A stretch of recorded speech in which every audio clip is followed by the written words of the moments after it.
Hey everybody, welcome to the Dad Challenge podcast, my story part 5, which is French for 5. I got it right. Awesome. Well, today we're going to go down a couple of different kind of finishings. This is probably the last part of my story, unless I do like a 6 overall. I don't think I will, but I think I should be able to get it done in this hour or so that we have here. First part of the story is right before I move to become the pastor of the big church, my weight loss journey. And it's really, really cool, scary, dumb, and smart. Best thing I ever did. And then we're going to talk about my mom because that comes right afterwards. And it's a really, really important part of my story. There's going to be a lot. I think I want to bring it all to a head here and show you guys that there is redemption and that there is good in everybody and that anything can be healed. Not anything, but most things can be healed when people are willing to come together. I know it sounds cheesy, but that's exactly what happened here. So, are you ready? Here we go.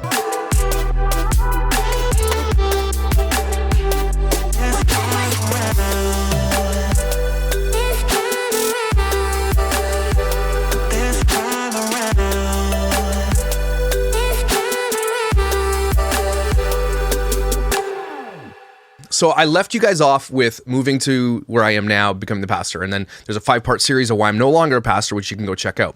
But before that, I was delivering pizza and I was doing all this stuff, but I was really, really fat.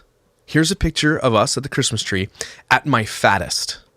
I know, right? Okay, I'm huge. And that is at my most uncomfortable too. That is the most unhealthy I've ever been. Honestly, I don't know how I got there. Because most of my life, I have been a big boy, but not this big. This is the biggest I've ever been. You can even see the uncomfort in my face. Like I can feel it on my body now. Looking back, I can actually feel that on and how uncomfortable I was. If you're morbidly obese like I was, your quality of life is shit, okay? It's garbage. And for me, it was just life habits, big giant meals, just doing stupid stuff and not taking care of my body at all. I went to the doctor, I went to the hospital, they put me in a sleep test and they said, man, if you don't get this sleep apnea machine, you're going to have a heart attack eventually.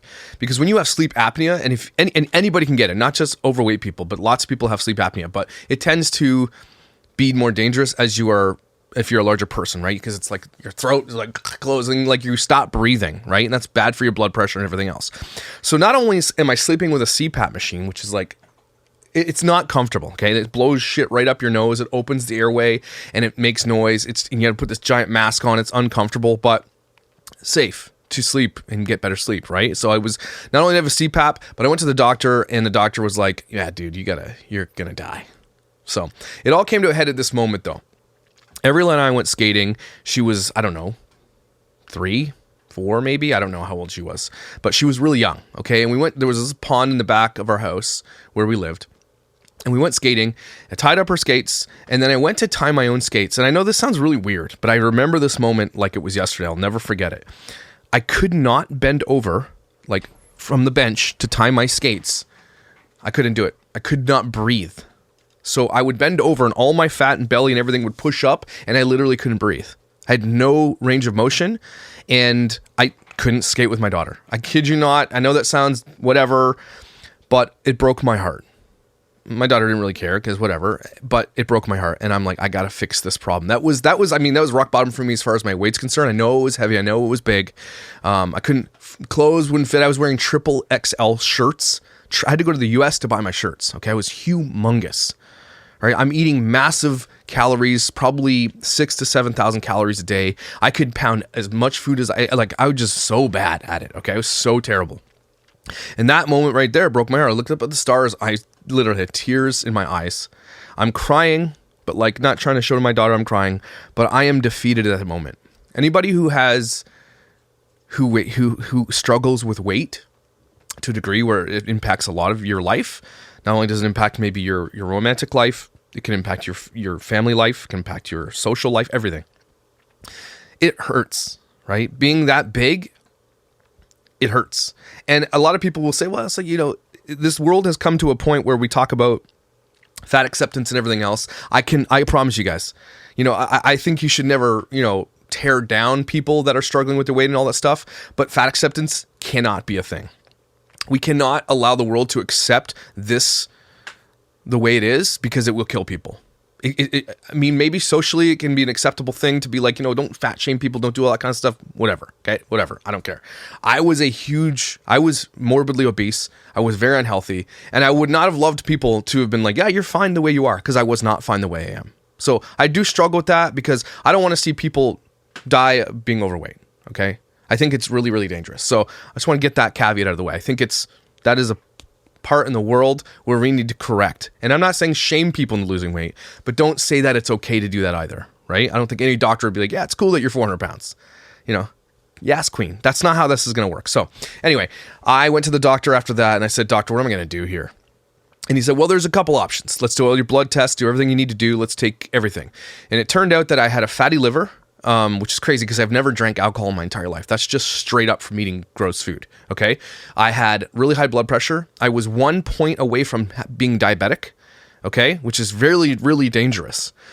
And obviously I couldn't breathe properly. I just couldn't if I ran, I would die. Right. So doctor says, you got to fix this problem or you're going to die. And I said, well, what about like the surgeries that you can get? Will they help? And the doctor told me, looked me straight in the eye. He said, I can measure the success of those surgeries on the pin of a needle. So getting that won't really help you. That's what he told me. And okay, my doctor says that, but I didn't care. I'm going to go take a look at the drastic measures because I've tried everything. I did bounce back and forth with my weight all throughout my life. At one point when I lived in Ottawa, when I married Kathy, I was a bigger boy. But before that, I was down to like 225, which is really light for me. And at the point where I went to the doctor, I was 310, 315. Okay, so that's like, okay. I fluctuated a lot. I lost a bunch of weight. I did this one diet you had to pay $1,000 where they basically starved you and they injected you with vitamin B12 every other day at this place. It was crazy. It's called the Berenstein diet or something like that. I lost 44 pounds, but then I gained back 100. So I did the back and forth thing all the time. I tried everything. Okay, but it's just about addiction.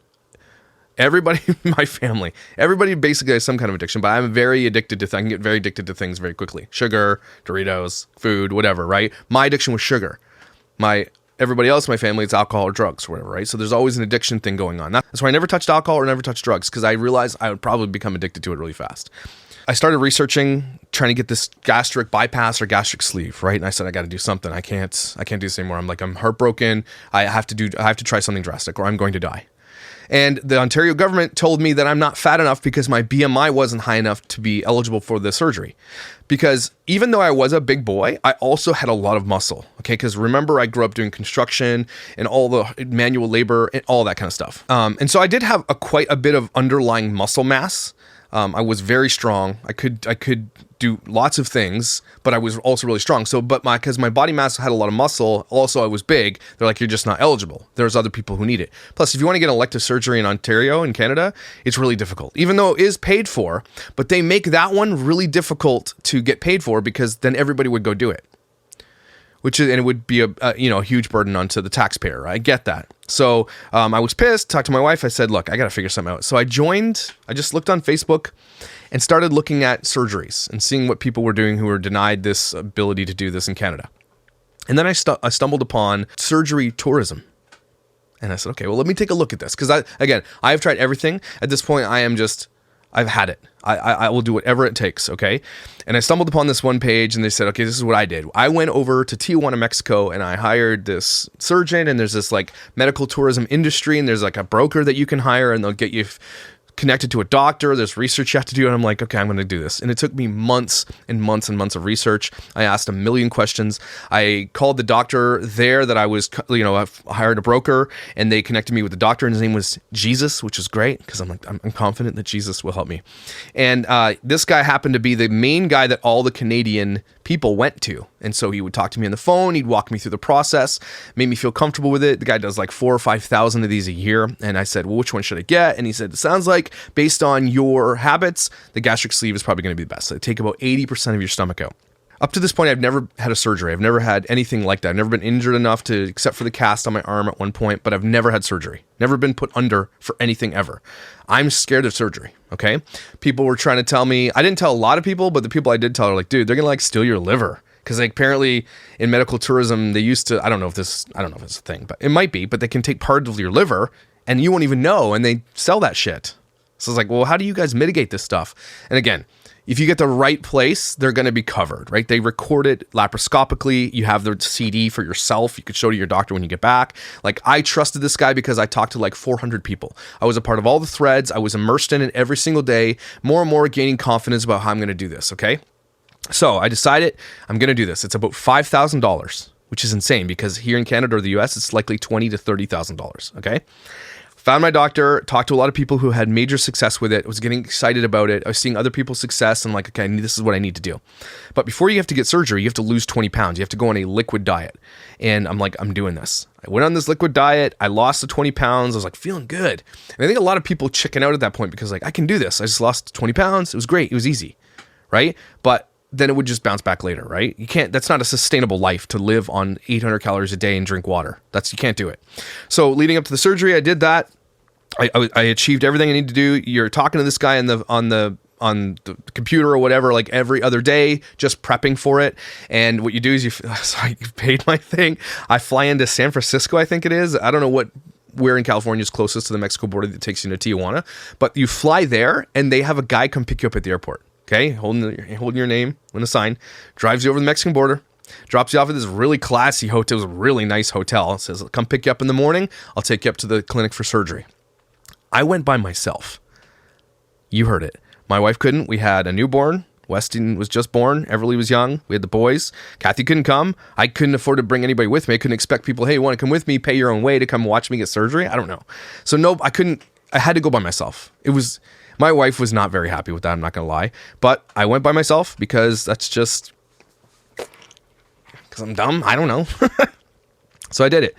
I get to the place, I stay overnight. I'm so nervous, okay? I'm so nervous, but guy comes and picks me up in the morning, and then we start driving into Tijuana, like way into Tijuana. I'm not even still Tijuana. It's like an hour drive. I think I have some footage of it.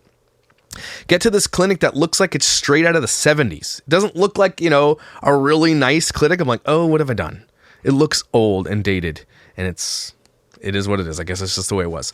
So I get in the surgery, and then I meet Dr. Jesus, and he's like 4'5".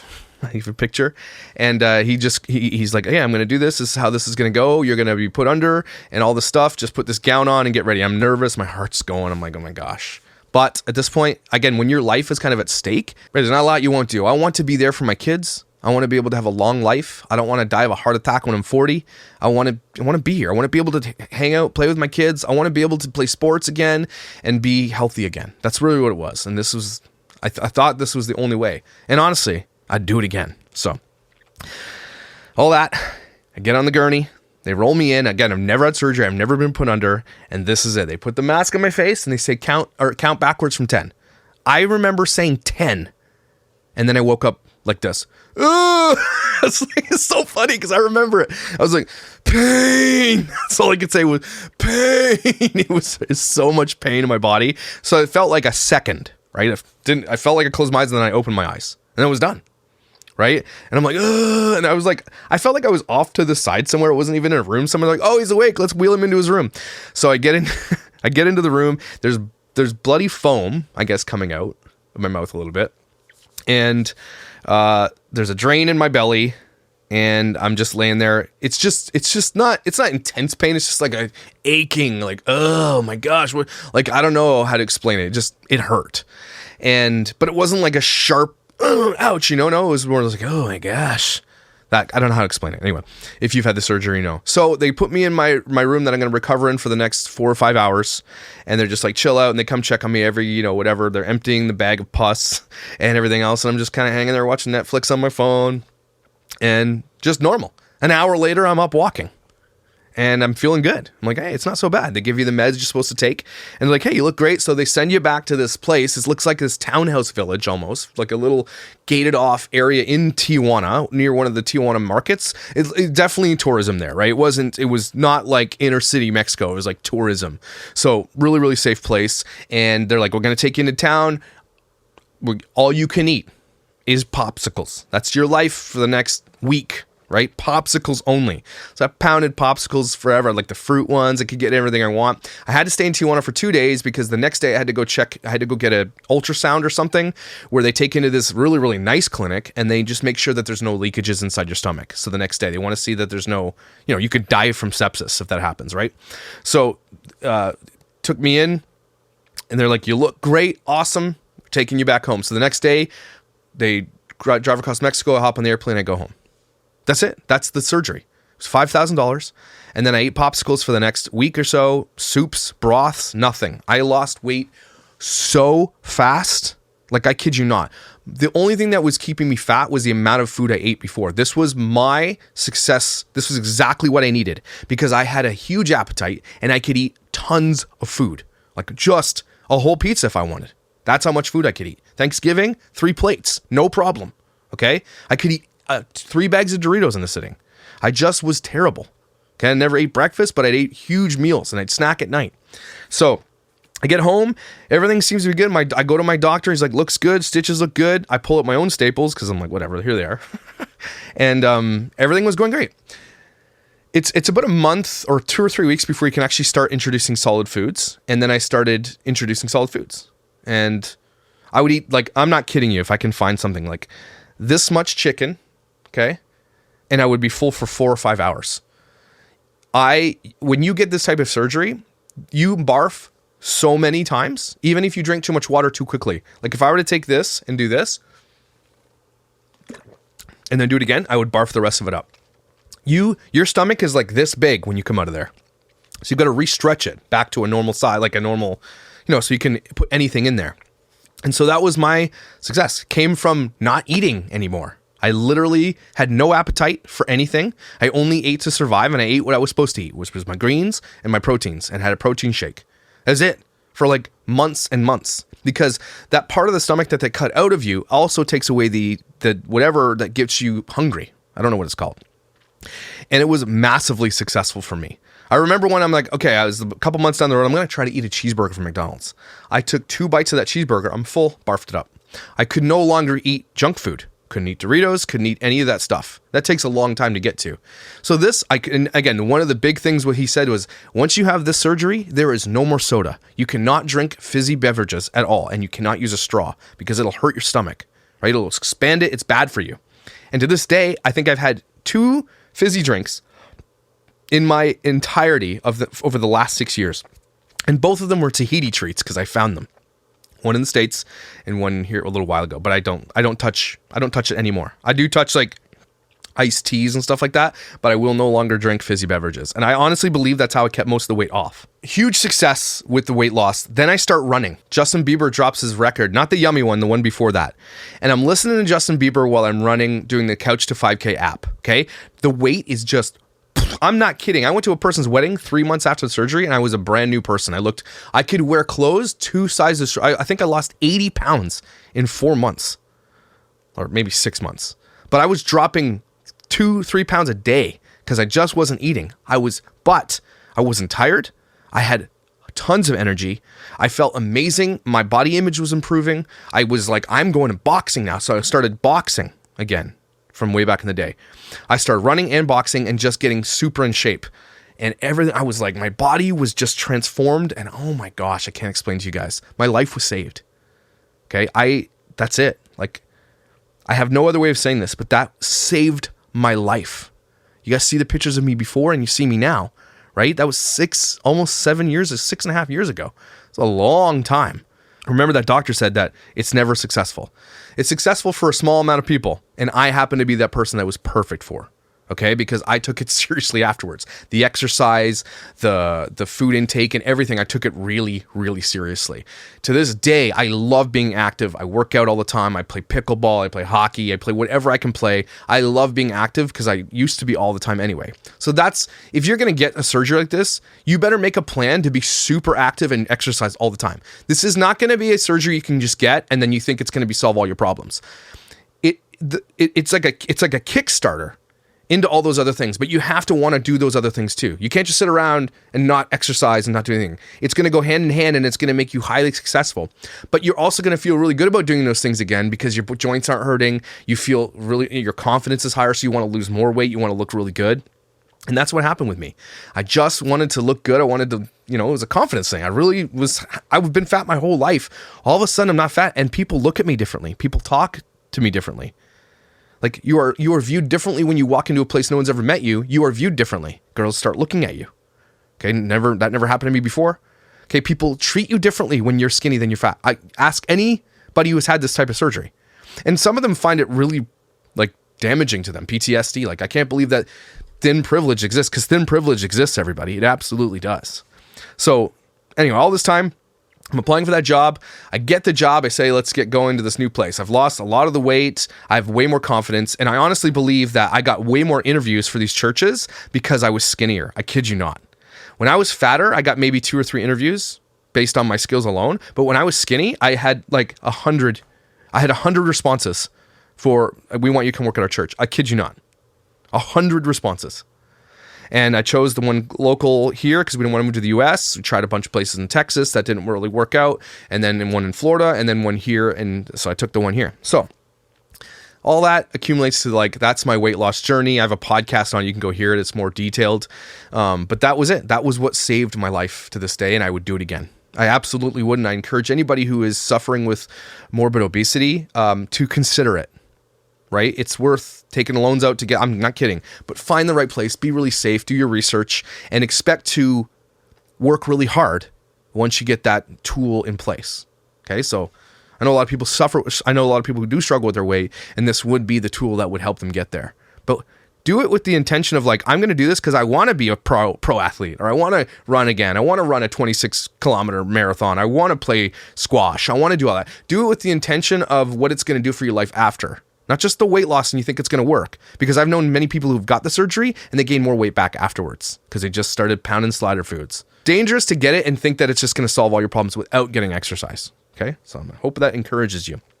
But that's where it took us. So we move to this place. We keep our house. We're going to rent it out because we don't know. You don't know, right? It could be 6 months. I have 6 months probation at this place, and it could work. It could not work. So we kept our house. We just rented it out.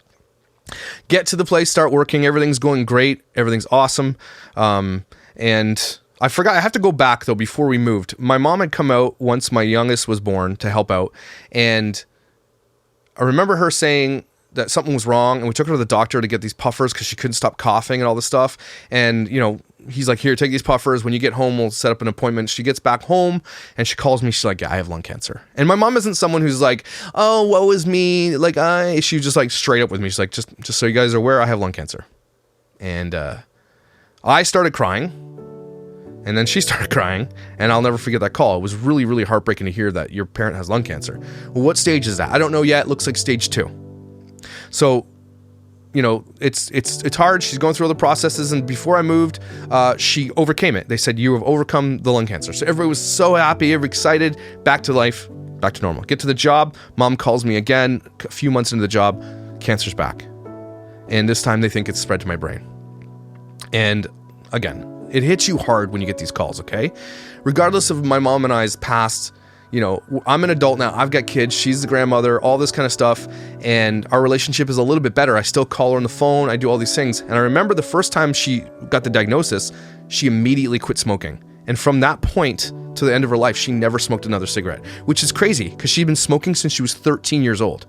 Okay? That is someone who smoked 40 plus years of their life, 2 packs a day. Sometimes smoking those Indian cigarettes that are super dangerous. Okay? That is something like that hit her so hard. She quit instantly. She quit drinking everything instantly, stopped everything. And it didn't do a lot for her relationships. Like people, that's what they did. They weekend drank and they smoked. And my mom was like, I don't want to do that stuff anymore. So she stopped doing that. And I think she lost a lot of her support, which is weird. Not from everybody, but she didn't do that partying stuff anymore. Then she started like kind of judging other people for doing it too, which is kind of whatever. She would tell me that. She's like, I don't want to do that. And that's all they want to do. And I don't want to be around them. And so anyway, my mom going through this diagnosis, I moved to the new church, I start working, and then she calls me with this bad news, and I'm heartbroken in my office. I'm just like bawling my eyes out. My boss like, what's going on? I'm like, I gotta go. I have to go to New Brunswick to see my mom. They're like, no problem. Give you the leave. Head out. So I head out to see my mom because she wants me to go to the hospital with her to see if she's getting the scan done to see if it's spread to her brain. And so we get to the hospital. I get out there, I drive her to the hospital, and she's just so nervous. You can see the weight on her shoulders. Never seen weight like that on my mom's shoulders. Like again, our whole life we've been poor, had nothing. She kind of rolled it off. She might not have shown her weaknesses, but this time she was completely weighed down. You could tell. And we get in there. The doctor says, "Hey, good news. It has not spread to your brain." My mom immediately grabs my hand, starts bawling her eyes out. I'm crying, and the doctor's like, okay, good news, but you still have this diagnosis here. We have to get back to this. She tries everything, and nothing's helping. Stage 4 at this point, and she's just like getting ready, and she's like, God, Josh, I've started going to the church. I started, realizing who God is in my life. And then we had the conversation. This is the conversation my mom had when she called me. And again, our relationship to this point, once I started, being a pastor and all that kind of stuff, and just being a normal dad or being a normal person, I would call her a lot more. We'd have a lot more conversations, right?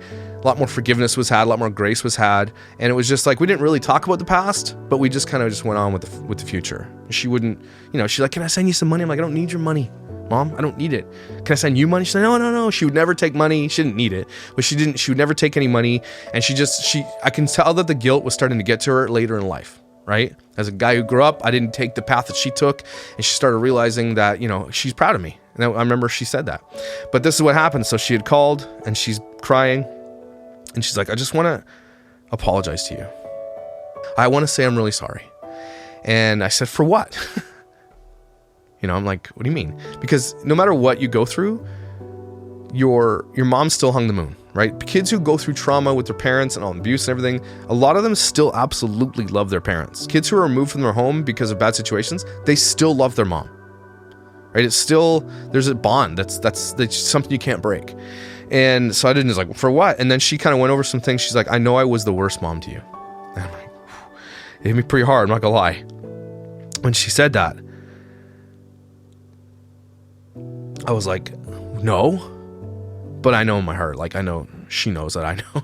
I was like, no, but she's like, no, I have to apologize to you. I have to make things right, because the things that you went through and the things that I put you through and the hard times we had and everything else, I didn't do what I was supposed to do as your mother. And I'm sad that it took me to the end of my life to tell you these things, but can you forgive me? And there's a long silence.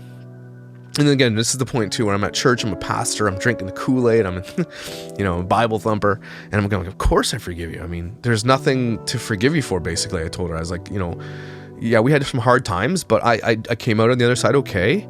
And, I don't blame you for those things. And to this day, I don't know if I do. Like, I don't know, I know it sounds like I blame my mom for a lot of my problems, but I'm okay now, right? It came out on the other side. If not, I'm stronger for it. But yeah, there's some things she's to blame for, of course. And parents who abuse their kids and do that to the kids, they're to blame. But at the same time, you don't ever want it. It's not something you need to say. But she wanted her forgiveness.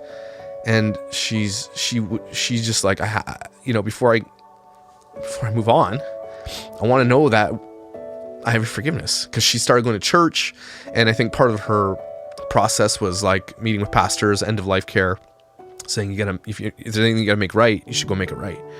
And I was her first call, and I think I was her only call. It meant a lot, and of course I forgave her. And then, this is the end of her life, and it was a moment in my life that I was like never expected to happen. Like that's rare, right? You get a parent that calls you and is humbled, who's never been humbled in their life to you. I mean, you see them in their most humble because you see them at their lowest, like trying to commit suicide, fighting, stabbing, living poorly, just doing, self-destructive lifestyle. That stuff is humbling because, they're humiliated in front of you. But there's not, when they humble themselves to you, especially as a parent, that's really, really, really deep. And so of course I forgave my mom, and she made her reparations with her family all over. I don't think with her other kids though, to be honest with you, just because she didn't have a good relationship with them. I called her almost every other day. Then we just discussed life and what's going to happen. And then, I was trying to work and being distracted with the stuff. And again, remember there's this big space between when I didn't even see my mom from when I left her when I was like 17 till I was like 27. There's like a 10-year span where I might have seen her once in my life over that 10-year span. Yeah, and then when I was in a band, I saw my mom twice when I went to New Brunswick, and saw her a couple times, and she was really proud of me and everything. So it wasn't a lot of time, but now we're like talking every day. We're trying to make up for old time, and we went with her for Christmas and everything else. Although all mom was losing her hair.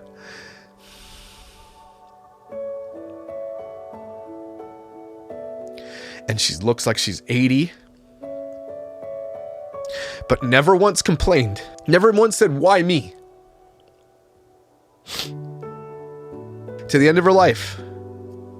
And maybe she deserved it, but she never thought she deserved anybody's love. And to the end of her life, she didn't want anybody's pity. It's a cold heart that she developed for her whole life. She felt that pity was a weakness. So she's living with a diagnosis, getting sicker. And I said to my aunt, I said, you know, give me a call when I need to head back out. Like when I need to come back to New Brunswick, when things are looking, you know, meek, or when things are looking bleak, let me know, please. So I get the call a couple of months later. My aunt's like, you better get out here right now. Like, she's like, you might get on a plane now, is what she's saying. So I did. Got on the next flight as quickly as possible. Again, we didn't have a lot of money. Thank God for my in-laws who were like, we will give you the money to fly out. I had, like, again, we didn't. Expensive. And thank God for my in-laws. So I fly out, get the rental car, drive out there as fast as I possibly can. I pull up to the house. Mom's in the living room on her sick bed, the one that they brought from the hospital. And it was like right before they gave her those drugs that kind of like take you out. They put you, you know what I'm saying? Like when you're sick and you're about to die, they give you the drugs to kind of put you under, right? And she just before she had no cognitive ability anymore. I pulled up to the house. I ran in, and there she was. Gave her a big hug. She was still, hey, she's like, hi, I love you. She had no hair. And she looks so sick. The shittiest thing about cancer is that if you haven't seen them for a while, and you have this image of your mom in your mind, and then you see them after cancer has ravaged their body and all the shit that's gone through their body, and you see them like that, at their lowest, weakest point in their entire lives, that's so heartbreaking. Sorry for all the cuts, but anybody who's gone through that, my heart is with you. So they were waiting for me to get there before they can give her the other drugs. And so they give her the drugs, the nurse leaves, and the hospital, the truck is on his way over. Mom is laid down and she's starting to go out, and the last thing she said to me was she loved me, which is thank God. And the last thing she said to me was she loved me, and I'm so thankful that she did. It's the most important I love you I've ever had in my life. So while she's had the meds running through her body, I had to go upstairs because everybody's there, and I needed time to get away. And so I wrote this I went upstairs, and I guess my way of venting was to write something. I don't know why I did this, but I had my camera and I took a picture of her hand because I always loved my mom's hands. And I wrote this. I said, as I sit here with my mom, I look at her hands and I'm reminded of a mother's strength. These hands fed me, carried me, rubbed my back, and soothed me. They worked themselves to the bone when she worked jobs that most men couldn't do. They put food on our table. They reached out when I was hurt. They decorated Christmas trees. They made the best homemade bread I've ever had. They spanked my ass when I misbehaved. They held so much life. And now as my mother lays on this bed while cancer steals her breath, all I can see is how much she actually did for me in my life. She sacrificed a lot and was dealt some of the worst deck of cards I've ever seen for any human being. Our history was not always good. And some years ago, my mom called me to apologize and ask forgiveness for being a bad mom when I was younger. Although I didn't see it that way, I can look back and see that, yeah, there might have been some things that she could have done differently, but through it all, I'm constantly reminded at how much we as humans let one another down. But the bond between a parent and a child is usually one of unconditional love. I think when we become parents, we get a clearer picture of God's love for us. We are His children, His creation, and we make bad choices and have sweet memories in all the human things we do. And God loves us the same through it all. Over a year ago, my mom called me to tell me she had lung cancer. We talked and had high hopes. I went to see her when she had scare that had spread to her brain, and I'll never forget the look she had when she was told by the doctor she didn't have brain cancer. You could literally see the weight lift, and when the burden came off. That year, my mom gave her life to Christ. This broken, used, beaten, abused, garbage life. Though it was all she had, she gave it to God, and he has it now. So as I was writing that, in that last line, this broken, used, beaten, abused, garbage life, I was saying that about her, and it was meaning me. Or us. And then I just broke down for about 2 hours. I could not stop sobbing. People probably heard. They left me alone. And then I hear a knock at the door, and they're like, okay, the transport's here. We're going to take her to the hospital. Let's get going. So we went over to the hospital, which was next to that school I told you about, which has I got to go in to see if they still had my logo, or the thing I painted, and it was still there. And, my mom is out at this point, and she's not waking back up. And she has a DNR. She's like, do not resuscitate at all. Like, she was done. My mom didn't give up on her life.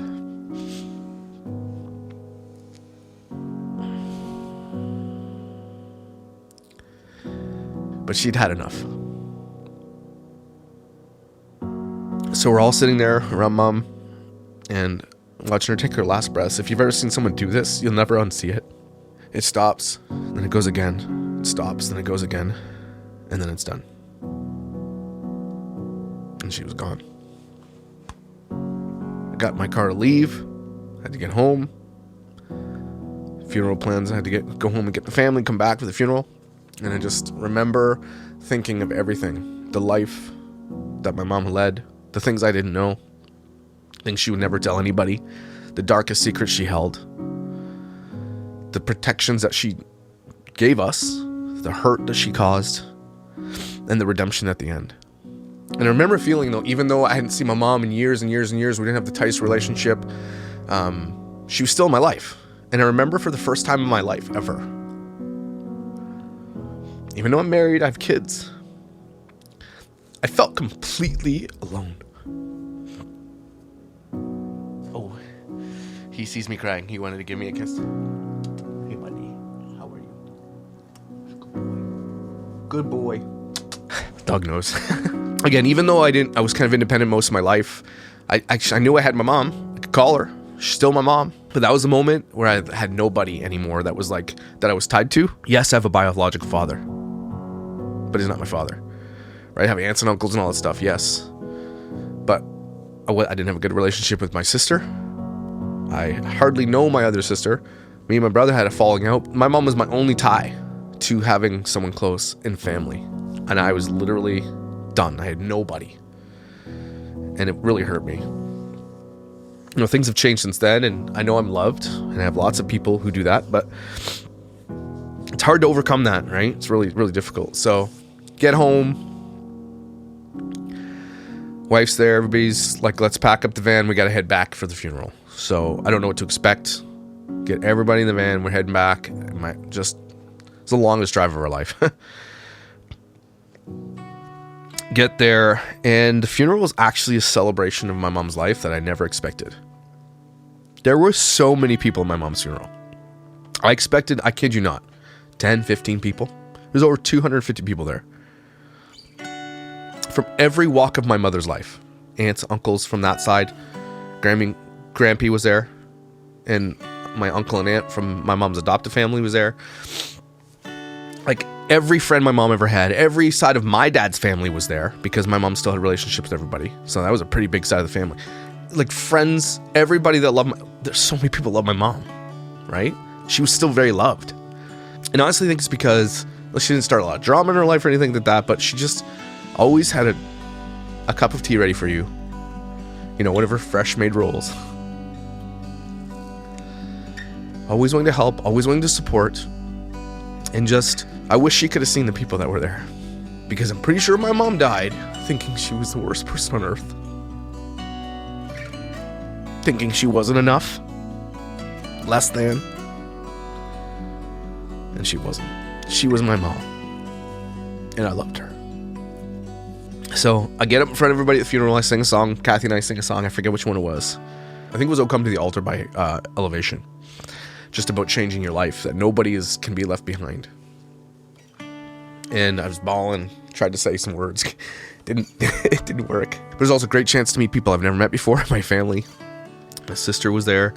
My bio sister I hadn't met for a long time. Aunts and uncles I'd never met. People in my mom's life I'd never met. Just reminiscing about how awesome mom was, and it was a really good moment. I was really happy. Everybody was celebrating her. It was good. It was good. Drove home. It took me a little while to recenter myself, but life went on. And none of this stuff really hit me later as much.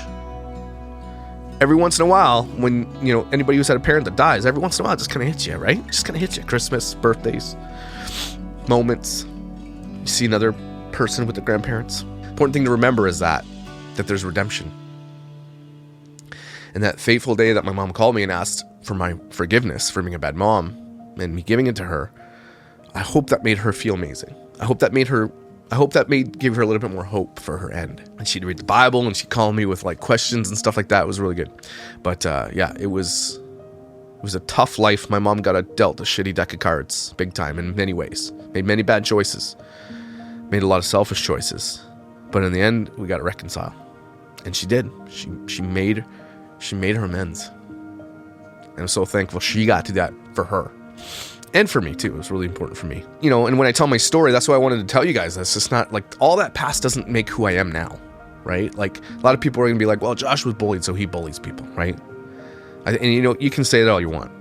But in the end, the people that I talk about on here, the thing that has shaped me to be this person that wants to fight for these kids who are exploited is because those kids don't have a voice. This kid didn't have a voice. Okay? I wish I had somebody go to bat for me when I was young. I wish I had somebody to fight for me when everything was going to shit, when the chaos was erupting around me, right? And so people are they're weaponizing my history and my story against me to say, well, see, he's the worst person ever because he had the worst life ever. He had all this shit happen to him, and now look at him. So I want you guys to remember that even in these family vloggers and everybody that I talk about and these people that I think are the shittiest people on earth sometimes, I still think that they have redemption too. They can have redemption. If they decide to change their ways and do those things and protect their kids, I have nothing but love and celebration for them. Everybody has that opportunity. That's what this story has taught me over the time, is that, maybe I'm hurt and it does shape the way that I create my content and why I do what I do. It shapes the why anyway, for sure. And I don't think there's anything wrong with that. I think if you have some issues in your past, you can become an advocate for those kids because you don't want them to go through that either. It's literally what advocacy is. And that's kind of where the story ends. After my mom dies, I get back to here. Then the church, I was at the church for another year and a half or something like that. And then kind of the church thing fell apart. And then I get into real estate, drones, and all that kind of stuff, which I still do today. Micah happened. And then YouTube happened, which has been an amazing blessing in my life. An incredible, I wish my mom could see it. I wish she would laugh. She would watch every video and call me after every one, and she would just laugh because I could make my mom laugh. My sister called me the other day. I was making fun of Bits of Bree's Easter basket. My sister left me a video message, and she's just in tears, laughing so hard at the way, I don't know if the way I said it, but it reminded me of my mom. Coming up to this point, Kathy, we were going to have another baby. And that was the plan because I was working at a union. I was making good money. I'm like, let's do this. And she's like, okay, well, let's pull the goalie. And then because she applied for school a bunch of times. She didn't get in because she's an adult student, right? And that's just the way it was. Nursing's really hard to get into here. Probably not anymore, but it was really hard. And so she didn't get in the first time. We're like, okay, whatever. Let's have babies. She wanted another baby. And then literally pull the goalie. And not 2 weeks later, she gets accepted to nursing school. Like, put the goalie back in. And now she's almost finished she's just starting her 4th year. And as soon as she's finished, we're leaving the city because there's nothing here. We're going back to family, friends, and trying to find that dream house, big piece of land somewhere. Kids can have a pony or a turtle, I don't know, and just live life around family and support systems and people that we love. That's where you should be if you can. And that's where we're going to go. That's where we are. So I'm going to take you to church here for a second. I want you guys to understand something. That if you've been through any of the things that I've been through, okay, if you are making bad choices to this day, and if you think you're bad, or whatever the case may be, all these things that we all hold ourselves to really high, generally our worst critics, I need you to know that just don't let yourself get so far that you don't think that you can get back. always a road back. And again, I'm hoping that these family vloggers and everybody who does these things to their kids one day wakes up and has an epiphany and apologize to their kids and say, I'm really sorry for what we did. But for anybody else who's out there just making life choices on daily, and a lot of times we make bad ones. We have made bad choices in the past. We've hurt people in our past. We've hurt our kids. We've yelled at them. We've done something stupid, or we didn't care enough at one point for something. I need you to know there's a road back. There is always redemption. Always.